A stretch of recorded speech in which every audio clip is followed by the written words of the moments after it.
When I discuss with senior leaders, when I have interviews, assess them for senior roles, and they come to me and I ask them, so what makes you unique? So how would you see yourself? 80% of them tell me what they can't do. They tell me the development needs to. And I say, is it how you do a pitch? What you really can bring to the table? You sit with a headhunter and tell me what you can't do. Why don't you tell me what you're really good at? Your exceptional value add, your competitive advantage, because that's what makes the impact, not what you cannot do. There is a development need where you need a mitigation strategy. Yeah, so I always believe in unique strengths brings you further in your career.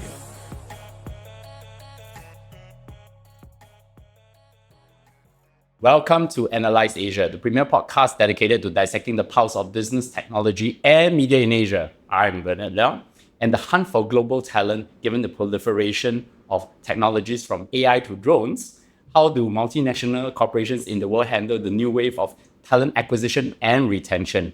With me today, a really special guest that's very close to my heart, Mark Reinecke, Senior Vice President, Top Executive Management and Talent Acquisition, to talk through this. I'm very thankful because Mark is the person who recruited me to Airbus, and I have very fond memories of the company. Still leading today in global aviation. Mark, welcome to the show. Thank you, Berat. Yes, so you are here for the Space and Technology Week. I'm actually here for two events. Originally, we were always part of a cooperation between the STAR Program and the Global Space Technology Convention. This year, for the first time, EDB decided as well to create a Space Week. So we have 5 or 6 events together with the STAR Program. I will elaborate a little bit later what the STAR Program is. Yes. But it's a cooperation we have since many years. Yeah, and being an ex-alum of it. To also start off, I think I want to know a lot more about your origin story. How did you start your career? I started my career a very long time ago. So it's actually more than 3 decades. I'm not an aerospace geek. I'm not an aviation guy by nature. I was born in a very small town in the northern part of Germany. Most of the people know it because the headquarters of VW is located there, Volkswagen. Yes. So I joined the automotive industry, but not VW. I joined Mercedes. Oh, that's a nice car. Absolutely. And I didn't want to spend my life where I was born because I'm an adventurous guy. I like to discover new places. So I went to join Mercedes as a trainee, did several jobs in HR in Stuttgart, Berlin, and before being in charge of international HR for the Western Hemisphere for the truck division. Then how did you eventually make your way to Airbus? It's actually a very funny story. A former colleague of mine joined. Back then, it was called Daimler-Benz Aerospace. Yes. He joined a satellite company called Dornier. And he called me one day and said, hey, don't you want to join Airbus? I say, Airbus? Airbus is a subsidiary of Daimler-Benz Aerospace, which is a subsidiary of Daimler-Benz. So it's the third leg in a subsidiary role. So why should I join them? I'm here sitting nice in the headquarters in Stuttgart, having a nice job. No, I don't want. I did a mistake. I went there. And I loved what I saw. And it was actually a company called Air Cabin back then. It was a subsidiary of Airbus producing panels for the aircraft interior. I loved the people. I loved the management.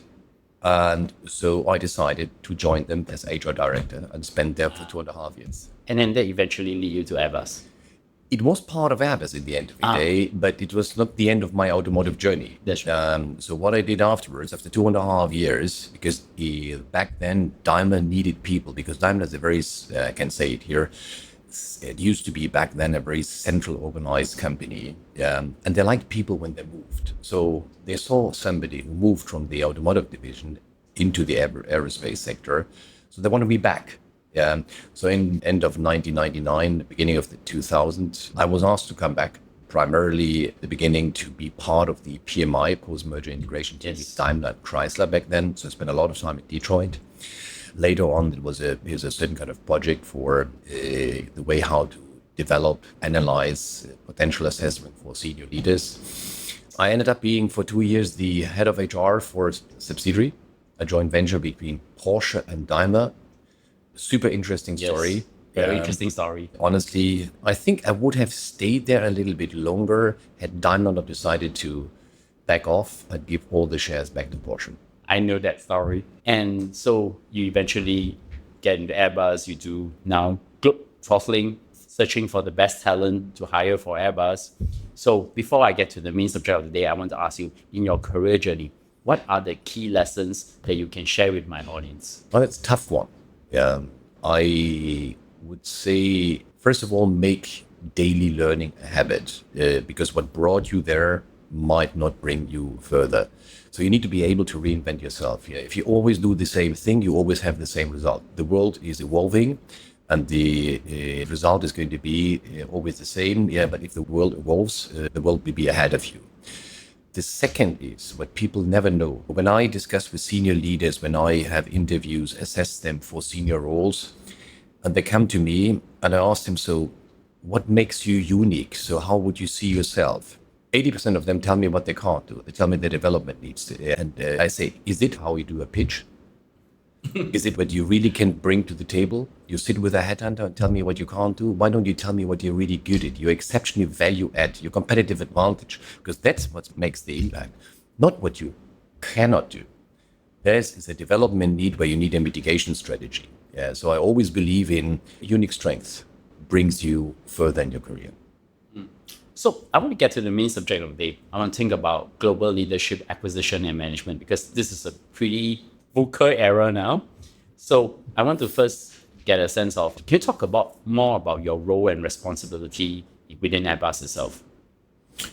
It's a very long title, as you mentioned Yes. at the beginning, the top executive management talent acquisition. In the end, it's pretty simple. I'm in charge of the top 250, everything what corresponds to staffing, recruitment, succession plan, development for the top 250 leaders. So whatever comes with it, I work on behalf of the chief HR officer, together with the executive committee and the board of directors, but the board of directors will be supplied by my boss. And what we do is ensuring that we really have the right developed top executives at all time. We have a development plan, a career path. We do a lot of things like other companies as well, coaching, leadership programs, internal, external mentoring, and so on and so forth. And we really use as well external experts to help them to get an outside view. Then there's one part, and you will laugh again now, which is the talent acquisition. And talent acquisition is not that we are only hunting their people outside. It is really the creation of a certain kind of ecosystem, which we have done some years ago. So we have two sources here. We have one is the STAR program, but we come to this a little bit later. Yeah, and we have as well executive search partners who help us to fill the pipe and to fill the pool of friends of the house who might one day join or not Airbus. Not you don't have to join Airbus to be a friend of the house of Airbus. Yes, I know. Being part of the program, very honored, and it's probably one of the best places to actually have very good conversations. I mean, for example, Victoria Coleman, who recently joined, I think was a very long time attendee of the STAR program meetings as such. So from your perspective, how do you now look at the landscape of global talent and then analyze them before approaching them to join your organization? Before we approach people, I would say the most important is that you know what you want. So you need a certain kind of strategy. So you need to have your succession planning right, and you need some strategic foresight. So we constantly try to analyze industry trends, leadership competencies, and the requirements, and lately more and more skills. Because people, as you know, talk more about skills management, etc. Because a lot of people have skills you don't even know about, which might be needed for the future. Before we say, okay, this is the person we want to have, it's really not about just a job request and then we look for the right people here. So it's much more. Another thing we do is internally, very often, that we really make sure that our people really have the right performance track record. Because very often we talk about leadership. I always emphasize as well on sometimes you need some hard skills in order to do the job, which is as important as the leadership part. Yeah. And another thing is for people joining Airbus, they know you're going to ask me about it because you went through it yourself. The cultural and leadership fit with Airbus, which is not an easy part. That's right. And again, we're trying to build long-lasting relationships with people. It's not about jumping in and recruit. We try to connect people, which is much better than just, okay, tick in the box, okay, there is a person, put him on the job. Yeah. And then how do organizations actually approach, say, the challenge of actually attracting this and integrating talent just from outside the core industry, right? For example, we talk about myself and some of some of the other fellows within the STAR program from, like, say, they are basically experts in certain technology. Could it be AI, computer vision, digital transformation, and even sustainability? How do you actually approach in trying to bring them into aviation industry? Because the cultural values is very different, and even the expertise required. I actually enjoyed my learning curve with Airbus. I went through a very good onboarding program, really get to know the business. And even today, when people ask me, it's like, yeah, when I tell them a little bit more about aviation, it's like, wow, we didn't know it's that complex. Like, well, Airbus taught me everything then. Again, it's not about recruitment. It's about really strategic capability building, in key areas like digital transformation, innovation, Our core expertise is aerospace, is aviation, and it will always be. Yeah. But we need to cross-fertilize it. Yes. These cross-industry knowledge, they can accelerate innovation and bring fresh perspectives. And having said that, there comes a price with it, because the people come with a certain kind of experience, which is different than the one in Airbus, which is on one side good. On the other side, it will be a shock for the system if you come with this knowledge. Yeah. How to really make sure that we can harness this. And that's the critical part where we really, really, really put a lot of emphasis. We know it's not easy. We are not always successful, but we definitely need fresh eyes. And again, Airbus' ambition on the leading aviation industry decarbonization journey is still there. The goal is still 2050 of net zero carbon emission. And alone with our people, I don't think we will achieve it. We have very good people in our company, very good engineers, but we need as well some challenges from people, challenges from the outside of our industry. So what's the one thing you know about in this area of getting talent acquisition and management that very few do? What I do this week. Okay. I'm here for the STAR program, 5 days in Singapore, Space Week and Global Space and Technology Convention with a lot of stars, fellows of yours. And I have a normal job. But this week is not about my normal job. I'm really here solely for the STAR program. And it's the long impact of the STAR program, and I will elaborate a little bit more. Yes. Because other companies mainly focus on leadership development. That's right. What we have done with the STAR program is a strategic corporate development program, which aims at creating an external network for our executive committee and top management. We launched this back in 2013. Actually, the idea is from 2012, when I was together with the head of innovation of Korn Ferry, late Peter Everett, who unfortunately passed away. Yes. We were sitting, having a good glass of wine, and we came, so why do we always have to recruit when we have a problem, or when we have an open job? Why can't we just get the knowledge in a different way? Because, what you want is the knowledge. Does it always mean you have to hire somebody? Or if you have a problem, what do? You recruit internally, you recruit externally, you hire a consultant. Say there must be something else. And came with the idea of creating a club of friends of the house. Thought leaders, next practice leaders who are somehow unique. They can be completely different than Airbus people. They can come from NGOs, they can come from startups, they can come from administrations, they can come from MNCs, but it doesn't have to be aviation. They can come from whatever you want, industry, from functions worldwide. And it was enabling us to really getting these next practices, innovative thinking, and enabling the needed outside-in view for us. Because when you ask internal people, when top manager asks, and we are all part somehow of an organization, when an internal top manager asks his teams, they don't really dare to tell you what they think. A consultant on the other side will tell you what you know and charges you a bomb. Yes. These people, and you were part of it, you were sitting on this side of the workshops, and having discussions. You are practitioners, and you tell us, even we don't want to hear it. Even sometimes it hurts. And our top managers, they love it. They're on the hotspot, but they go there because they say, okay, we learned something. These people don't hide behind the curtain. They don't hide back. I will have to also thank Peter, who actually got me into the STAR program and get to really have frank and interesting conversations. I think I met Jesse Kelman, Daniel Muller, who's actually one of the co-founders of Amazon Prime Air, and many of the other stars, Marcus and John as well. So I want to hear some interesting stories here. Can you share a success story where you brought in one of the talent from STAR program and bring them into Airbus, and that has made some significant change and improvements within the organization. I try to do it without name. Yeah, without naming any. Yeah, I totally agree. Yeah, but because we have a certain kind of Chatham rules as well. So Yes. but I named somebody you may immediately know who it is, who was a member of the STAR program, was based out of Singapore here. He is originally Dutch. yeah, Very long working for a big MNC. I knew him for 10 years. And we were always in touch over the years. And he always brought insight. He was part of the workshops, etc., and so on.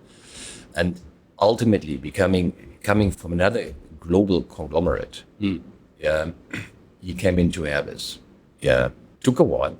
yes, Yeah, it took 10 years, but it was never the aim. So immediately to jump on this, yeah, and say, and again, I don't know if I said it, I don't think I said it, but the STAR program is not a recruitment program. that's right. Yeah, it can lead to recruitment, but the aim is really having thought leadership discussions with an external advisory council. So this person came in, and immediately he was in the commercial organization, brought his external view, was running in the region Europe, and is now, then the people can look it up because I still don't want to say the name. Yes. Yeah. And now made it after a couple of years, really with his external view and very international background. He's definitely somebody who's now part of the executive committee in charge of all the international organization. Yeah. And it was a full success, even though at the beginning people were a bit, okay, he's different than we are. But the difference is, really broad, is the open-minded curiosity, and we needed it to create our international organization. So this is where I want to ask you, what are the kinds of challenges organizations face from integrating this external talent from the different industries into a traditional industry like aviation to get the unique corporate culture? We talk about it, and I think you alluded to the fact that it's not really very simple. It's not as in you bring a talent in. There needs to be some integration, and maybe people within the system also get a little bit of a shock as that happen. What are the things that you just try to make sure that you have to do so that those talent can integrate and essentially become a team player of the organization? It's a tough one because it normally you think, okay, you hire somebody from the outside with an executive search firm. Very often you do assessments, you do several interviews. Yeah, in Airbus, you know it. You have 8 to 10 interviews before you are finally selected. That's right. At that level, even maybe it's the blessing of the executive committee. But the complexity of our industry, the regulations, the certification process have played a pivotal role on how the culture is. We have longer development cycles. Everything takes a long time. And for people who come from fast-paced industries, startups, they get very nervous. Meetings, the governance culture, and you know what, you sit in meetings and you ask yourself, why are we not decide already, are really challenges for them. So we have to make sure that they do understand that. And I have to bring you back to the year 1999 when it was decided to create this company, back then EADS. Yes. 4 companies from 4 countries, and the day after they are one, should be one company, one culture. It takes time.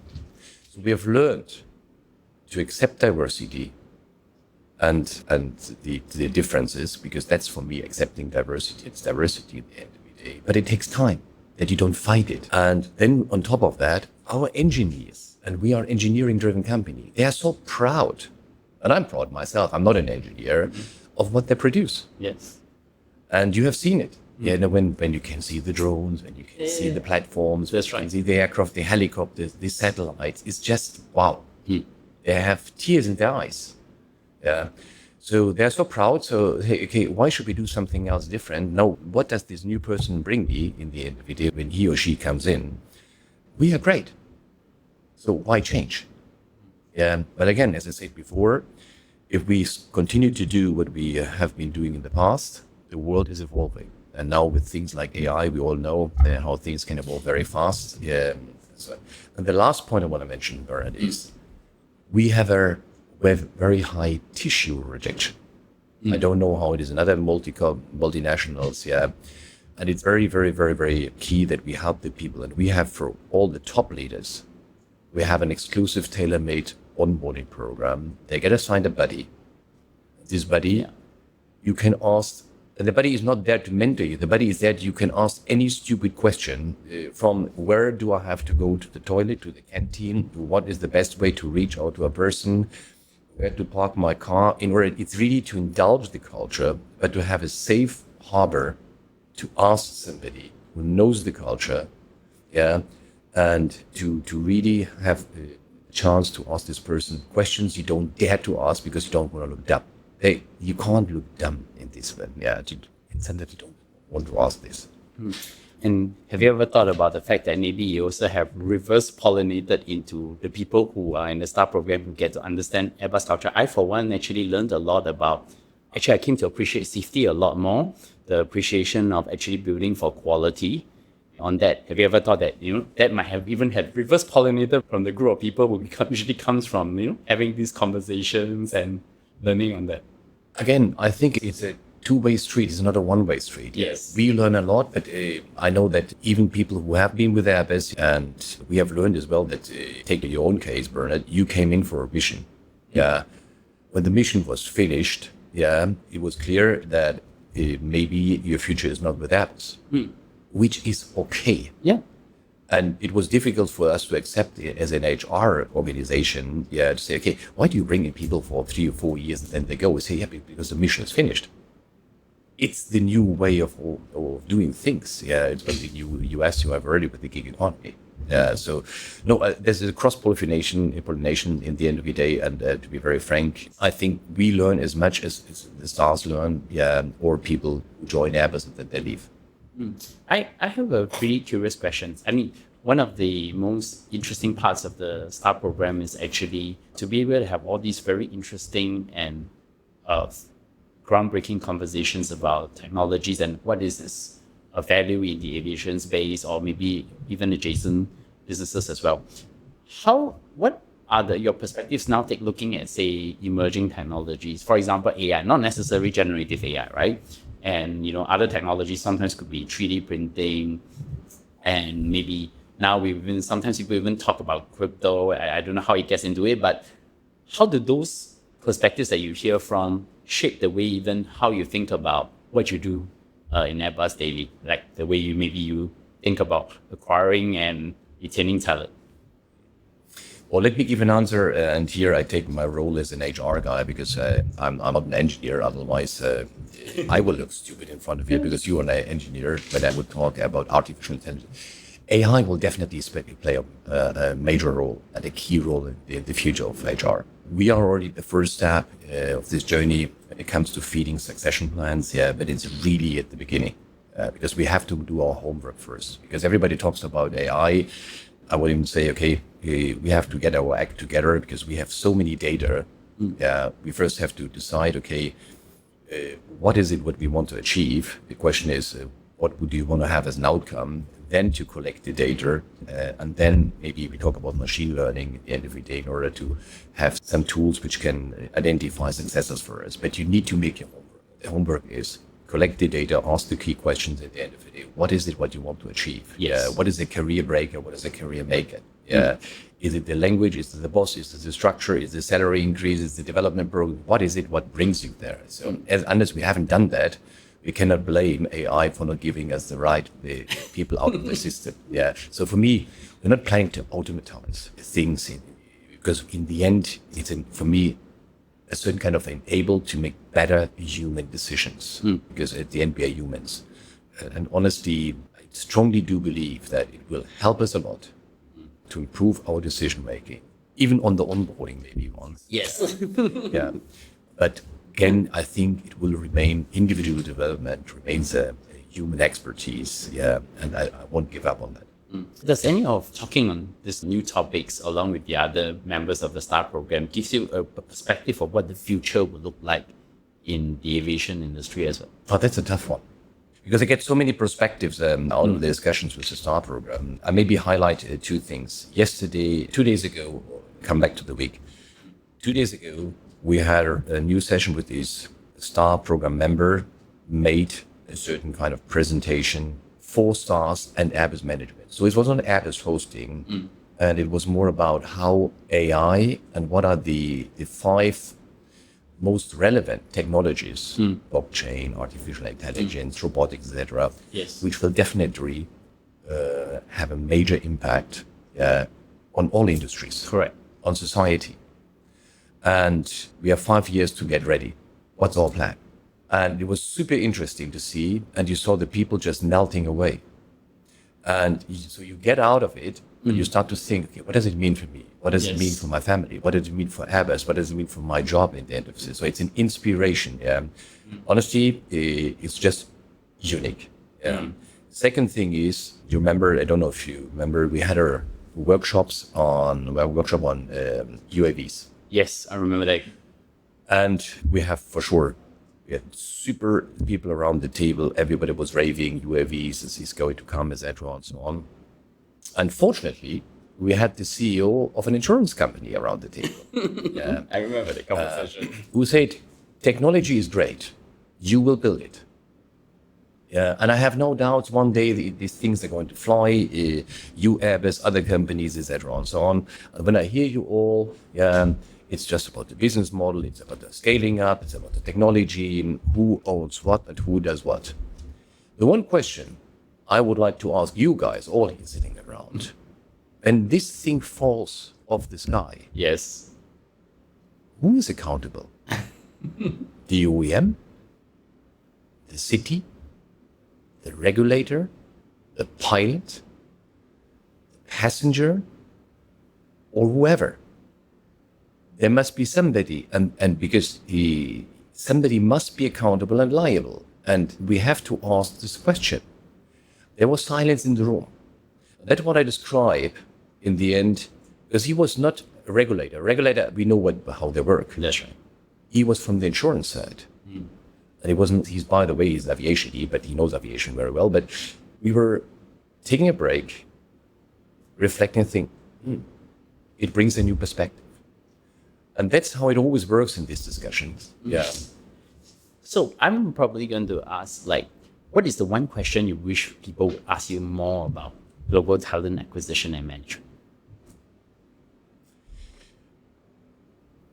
I said STAR program is my hobby, which it definitely is. And many people, I would put it this way. Some people ask me, Mark, why do you think networks are so important? Why do you think networks are so important? That's my question now. I know what. But And here, frankly, and I talk about internal and the external network, and I give two examples.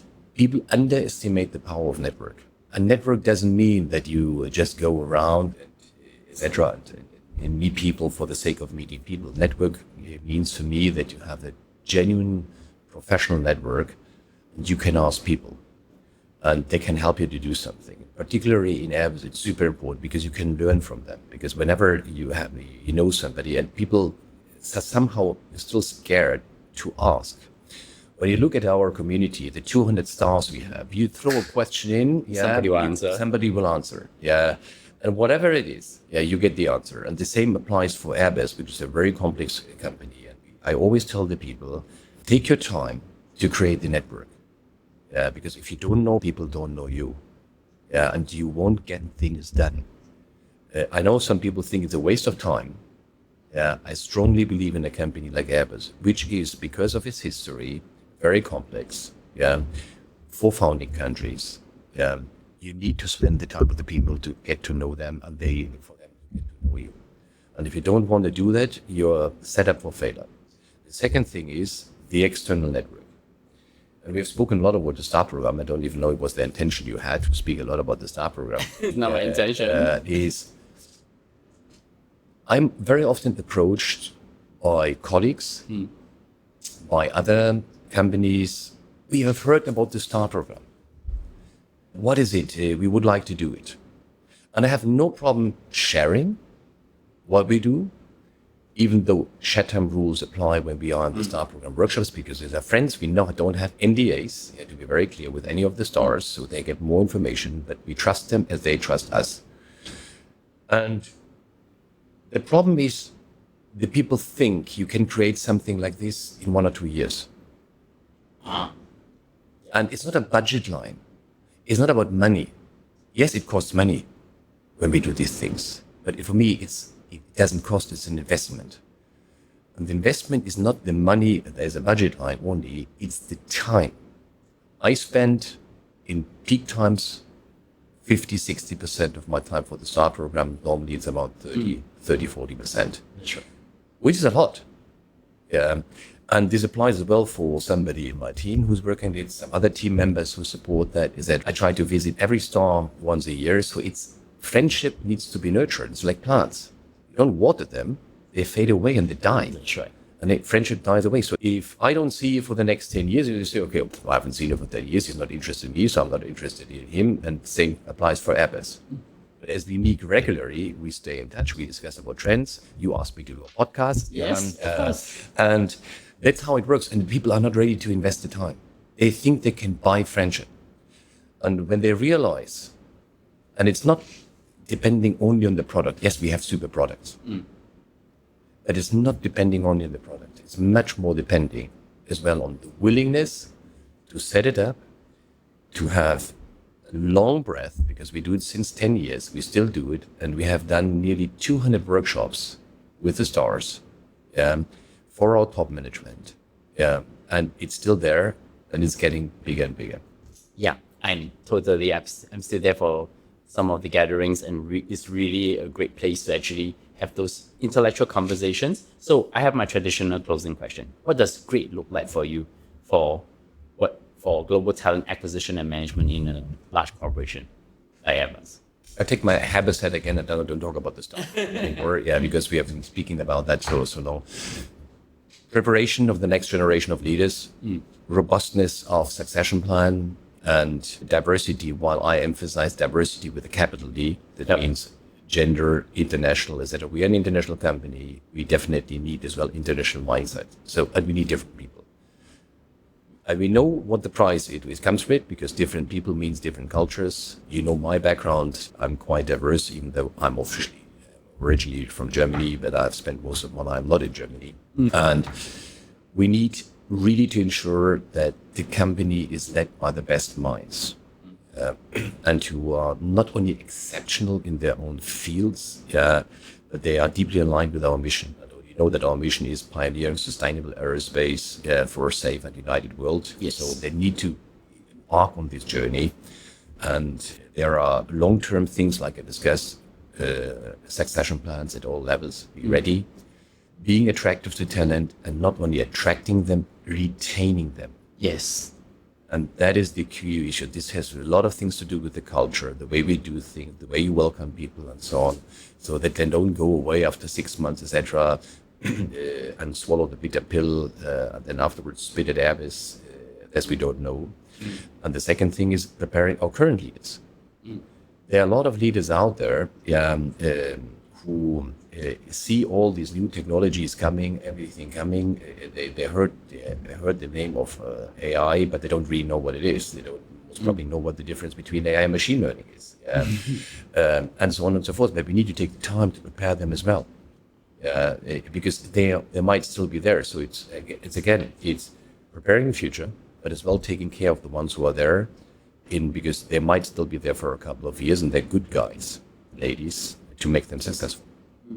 Mark, many thanks for coming on the show, and I really look forward to having this conversation with you over the last 10 years, and I really got this. So in closing, I have two quick questions. Any recommendations which have inspired you recently?